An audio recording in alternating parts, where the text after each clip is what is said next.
મારું નામ હરેશભાઈ છે. હું દીકરાના મામા છું. આ એમના પિતાશ્રી છે મહેશભાઈ વાઘેલા. મરણ જનાર અમારા ભાણેજ ગઈ રાતના 9 થી 9:30ની આસપાસમાં ડમ્પરના હડફેટ આવતા મૃત્યુ પામેલ છે. ઘટના સ્થળ ઉપર મોત નીપજ્યું છે.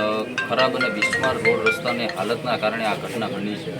અમારું ઘટના સ્થળ ઉપર જ્યારે અમે નિરીક્ષણ કરતા હતા એ દરમિયાનમાં રોડની હાલત તમે જોવો સાહેબ તો એવી ખરાબ રીતે છે કે આ ભોગ આજે લેવાનો છે. ભૂતકાળમાં પણ એટલા ઘટના બનેલી છે કે જેમાં ઘણાએ જીવ ગુમાવેલા છે.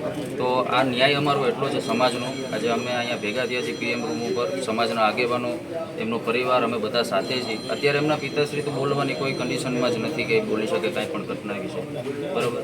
હવે અત્યારે ન્યાય એટલી જ છે અમારી કે જે કોઈ બી ડમ્પર ચાલક હતો એની યોગ્ય તપાસ થાય.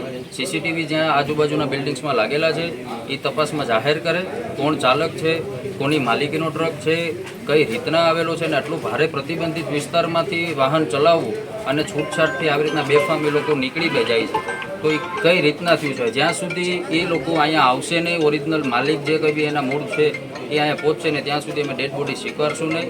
જો એ ન્યાય નહીં મળે કે માલિક અહીંયા નહીં આવે તો અમે બાબા સાહેબ આંબેડકરની મૂર્તિ પાસે જઈ અને ડેડ બોડી રાખીને આંદોલન કરશું.